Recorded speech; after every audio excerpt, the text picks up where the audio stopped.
గురు బ్రహ్మ ప్రేక్షకులకు నమస్కారం అండి.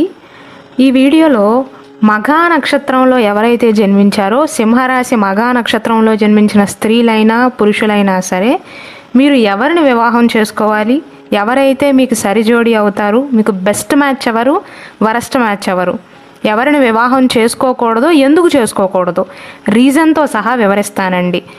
అలాగే ఎవరినైతే మీరు వివాహం చేసుకోవచ్చో వివాహ పొంతన అనేది 100% ఎంత శాతం అనుకూలం, 100కి 50% అనుకూలమా, 90% అనుకూలమా, 70% అనుకూలమా అని అష్టకోట గుణమేళన ప్రకారం చెప్తానండి.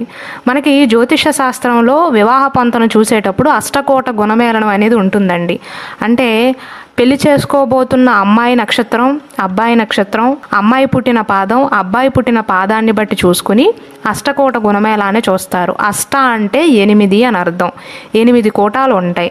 వశ్యకోటం, వర్ణకోటం, తారాకోటం, దినకోటం, యోనికోటం, మైత్రికోటం, నాడీకోటం అని 8 కోటాలు ఉంటాయి. అవి మొత్తం క్యాలిక్యులేట్ చేసుకుని 36 పాయింట్లకు ఎన్ని పాయింట్లు వచ్చాయో చూస్తాం. 18 పాయింట్ల కంటే ఎక్కువ వస్తే వివాహానికి అనుకూలమండి. 18 పాయింట్ల కంటే హాఫ్ పాయింట్ తక్కువ వచ్చినా సరే వివాహానికి పనికిరారు, వారిద్దరికీ వివాహం చేయొద్దనే చెప్తాము. పాయింట్లతో పాటుగా బకోట దోషం ఏమైనా ఉందా, నాడీ దోషం ఏమైనా ఉందా, ఏకనక్షత్ర దోషం ఏమైనా ఉందా, ఘనకోట దోషం ఏమైనా ఉందా అని చూసి మాత్రమే ఈ వివరాలను చెప్పడం జరుగుతుందండి. కాబట్టి ఈ వీడియోని కనుక మీరు చివరి దాకా చూసినట్లయితే మీ పెళ్ళికి మీరే పొంతన చూసుకోవచ్చు, అంత క్లియర్గా చెప్తాను. ముందుగా మఘా నక్షత్రంలో జన్మించిన వారు ఎవరిని వివాహం చేసుకోకూడదంటే ఉత్తరా నక్షత్రంలోని 2, 3, 4 పాదాలు, హస్తా నక్షత్ర జాతకులను మీరు వివాహం చేసుకోకూడదండి. కారణం బకోట దోషం అనేది సూచిస్తుంది. రాశికోటం అనేది అనుకూలంగా లేదు. రాశికోటం అనుకూలంగా లేకపోతే ఏమవుతుందండి అనుకోవచ్చు. బకోట దోషం కనుక సూచిస్తున్నట్లయితే భార్యాభర్తల మధ్య గొడవలయ్యే అవకాశాలు ఉంటాయండి. ముఖ్యంగా అభిప్రాయ భేదాలు వస్తాయి. నువ్వా నేనా అని తగులాడుకుంటారండి. కాబట్టి ఉత్తరా నక్షత్రంలోని 2, 3, 4 పాదాలు, హస్తా నక్షత్ర జాతకులను వివాహం చేసుకోకూడదు. అలాగే స్వాతి నక్షత్ర జాతకులను కూడా మీరు వివాహం చేసుకోకూడదండి. కారణం ఏకనాడీ దోషం అనేది సూచిస్తుంది. అంటే అమ్మాయి అబ్బాయి ఇద్దరూ కూడా ఒకే నాడిలోనే జన్మించారు. జ్యోతిష శాస్త్రం ప్రకారం పెళ్లి చేసుకోబోతున్న అమ్మాయి అబ్బాయి ఒకే నాడిలో జన్మించకూడదండి. దానినే ఏకనాడీ దోషం అంటారు. సంతాన సంబంధిత సమస్యలు వస్తాయి. కాబట్టి మీరు వీరిని కూడా వివాహం చేసుకోకూడదు. అలాగే ఉత్తరాషాఢ నక్షత్రంలోని 2, 3, 4 పాదాలు, శ్రవణ, ధనిష్టా నక్షత్రంలోని మొదటి 2 పాదాలు, మకర రాశి వారిని అస్సలు వివాహం చేసుకోకూడదండి మీరు.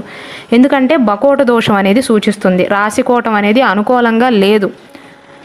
అభిప్రాయ భేదాలు వస్తాయి. మొత్తం మీద చూసుకున్నట్లయితే మీరు ఎవరిని వివాహం చేసుకోకూడదంటే ఉత్తరా నక్షత్రంలోని 2, 3, 4 పాదాలు, హస్త, స్వాతి, ఉత్తరాషాఢ నక్షత్రంలోని 2, 3, 4 పాదాలు, శ్రవణ, ధనిష్టా నక్షత్రంలోని మొదటి 2 పాదాలు, రేవతి నక్షత్ర జాతకులను కూడా మీరు వివాహం చేసుకోకూడదు.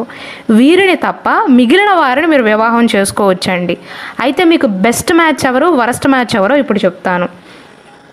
మఘా నక్షత్ర జాతకులకు అశ్విని నక్షత్ర జాతకులతో వివాహ పొంతన అనేది 75% అనుకూలం అండి. 100%కి 75% అనుకూలం. భరణీ నక్షత్ర జాతకులకు మీకు 72% అనుకూలం. కృత్తికా నక్షత్రంలోని మొదటి పాదంలో జన్మించిన వారికి మీకు వివాహ పొంతన అనేది 82% అనుకూలం. కృత్తికా నక్షత్రంలోని 2, 3, 4 పాదాల్లో జన్మించిన వారికి మీకు 68% అనుకూలం. రోహిణీ నక్షత్ర జాతకులకు మీకు వివాహ పొంతన అనేది అష్టకోట గుణమేళన ప్రకారం 51% అనుకూలం అండి. మృగశిర నక్షత్రంలోని మొదటి 2 పాదాల్లో జన్మించిన వారికి మీకు 54% అనుకూలం. మృగశిర నక్షత్రంలోని 3, 4 పాదాల్లో జన్మించిన వారికి మీకు 63% అనుకూలం. ఆరుద్ర నక్షత్ర జాతకులకు మీకు 60% అనుకూలం అండి. పునర్వసు నక్షత్రంలోని మొదటి 3 పాదాల్లో జన్మించిన వారికి మీకు కూడా 60% అనుకూలం. పునర్వసు నక్షత్రంలోని 4వ పాదంలో జన్మించిన వారికి మీకు వివాహ పొంతన అనేది 68% అనుకూలం. పుష్యమి నక్షత్ర జాతకులకు మీకు 71% అనుకూలం. ఆశ్లేష నక్షత్ర జాతకులకు మీకు 86% అనుకూలం అండి. పుబ్బా నక్షత్ర జాతకులకు మీకు 83% అనుకూలం. ఉత్తరా నక్షత్రంలోని మొదటి పాదంలో జన్మించిన వారికి మీకు 74% అనుకూలం. చిత్తా నక్షత్రంలోని మొదటి 2 పాదాల్లో జన్మించిన వారికి మీకు 60% అనుకూలం. చిత్తా నక్షత్రంలోని 3, 4 పాదాల్లో జన్మించిన వారికి మీకు 71% అనుకూలం అండి. విశాఖ నక్షత్రంలోని మొదటి 3 పాదాల్లో జన్మించిన జాతకులకు మీకు 71% అనుకూలం. విశాఖ నక్షత్రంలోని 4వ పాదంలో జన్మించిన వారికి మీకు కూడా 82% అనుకూలం. అనురాధ నక్షత్ర జాతకులకు మీకు 68% అనుకూలం. జ్యేష్ఠ నక్షత్ర జాతకులకు మీకు 86% అనుకూలం అండి. మూలా నక్షత్ర జాతకులకు మీకు కూడా 86% అనుకూలం 100%కి. పూర్వాషాఢ నక్షత్ర జాతకులకు మీకు 72% అనుకూలం అండి. ఉత్తరాషాఢ నక్షత్రంలోని మొదటి పాదంలో జన్మించిన వారికి మీకు 65% అనుకూలం. ధనిష్ఠ నక్షత్రంలోని 3, 4 పాదాల్లో జన్మించిన వారికి మీకు 71% అనుకూలం. శతభిష నక్షత్ర జాతకులకు మీకు 71% అనుకూలం. పూర్వభాద్ర నక్షత్రంలోని మొదటి 3 పాదాల్లో జన్మించిన వారికి మీకు 54% అనుకూలం. పూర్వభాద్ర నక్షత్రంలోని 4వ పాదంలో జన్మించిన వారికి మీకు 71% అనుకూలం. ఉత్తరాభాద్ర నక్షత్ర జాతకులకు మీకు 71% అనుకూలం అండి. మొత్తం మీద మీకు బెస్ట్ మ్యాచ్ ఎవరంటే ఏ నక్షత్ర జాతకులు అంటే ఆశ్లేష నక్షత్ర జాతకులు, అలాగే మూలా నక్షత్ర జాతకులు, జ్యేష్ఠ నక్షత్ర జాతకులు. వీరికి మీకు బాగా సెట్ అవుతుందండి. మొత్తం మీద మఘా నక్షత్రంలో జన్మించిన స్త్రీలైనా పురుషులైనా సరే ఏ నక్షత్ర జాతకులతో వివాహ పొంతన అనుకూలం అంటే అశ్విని, భరణి, కృత్తిక, రోహిణి, మృగశిర, ఆరుద్ర, పునర్వసు, పుష్యమి, ఆశ్లేష, మఘ, పుబ్బ, ఉత్తరా నక్షత్రంలోని 1వ పాదం, చిత్త, విశాఖ, అనురాధ, జ్యేష్ఠ, మూలా నక్షత్రం, పూర్వాషాఢ, ఉత్తరాషాఢ నక్షత్రంలోని మొదటి పాదం మాత్రమే, ధనిష్ఠ నక్షత్రంలోని 3, 4 పాదాలు, శతభిష, పూర్వభాద్ర, ఉత్తరాభాద్ర ఈ నక్షత్ర జాతకులను మీరు చక్కగా వివాహం చేసుకోవచ్చండి. దోషాలు లేవు, అలాగే పాయింట్లు కూడా ఎక్కువగా సూచిస్తున్నాయి. అయితే చాలామందికి వచ్చే డౌట్ ఏంటంటే మేము మఘా నక్షత్రంలో జన్మించాం కదండి, మరి మేము చేసుకోబోయేవారు కూడా మఘా నక్షత్రంలోనే జన్మిస్తే వివాహ పొంతన అనేది కుదురుతుందా అండి అని అడుగుతూ ఉంటారు. అంటే అమ్మాయి మఘా నక్షత్రమే, అబ్బాయి కూడా సింహరాశి మఘా నక్షత్రమే అయితే వివాహం అనుకూలమేనండి. కాకపోతే 2 కండిషన్లు ఉన్నాయి. మొదటి కండిషన్ ఏంటంటే అమ్మాయి అబ్బాయి ఇద్దరూ ఒకే రాశి ఒకే నక్షత్రంలో జన్మించారు కాబట్టి ఒకే పాదంలో జన్మించకూడదు. అబ్బాయి 3వ పాదం అనుకోండి, అమ్మాయి 3వ పాదంలో జన్మిస్తే వివాహానికి పనికిరాదు. రెండవ కండిషన్ ఏంటంటే అమ్మాయి పాదం అనేది అబ్బాయి పాదం కంటే వెనక ఉండాలి, ముందు ఉండకూడదు.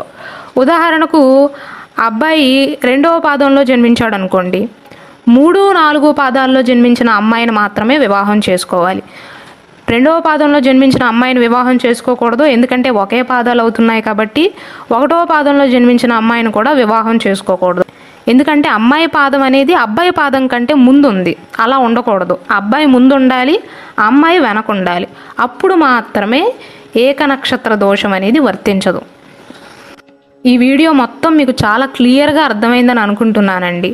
ఎవరిని వివాహం చేసుకోవచ్చు, ఎవరిని వివాహం చేసుకోకూడదు, ఎందుకు చేసుకోకూడదు, ఒకవేళ వివాహం చేసుకోవచ్చు అనుకుంటే ఎంత శాతం అనుకూలంగా ఉంది, మీకు బెస్ట్ మ్యాచ్ ఎవరు, చాలా క్లియర్గా వివరించానండి.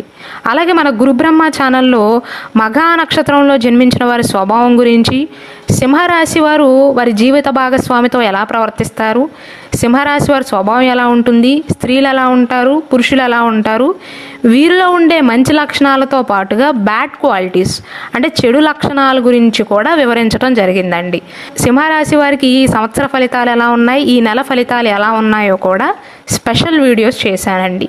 కాబట్టి దయచేసి వాటిని కూడా వీక్షించండి. ఒకవేళ వీడియో లింక్స్ కనపడినట్లయితే నాకు కింద కమెంట్ సెక్షన్లో తెలియచేయండి.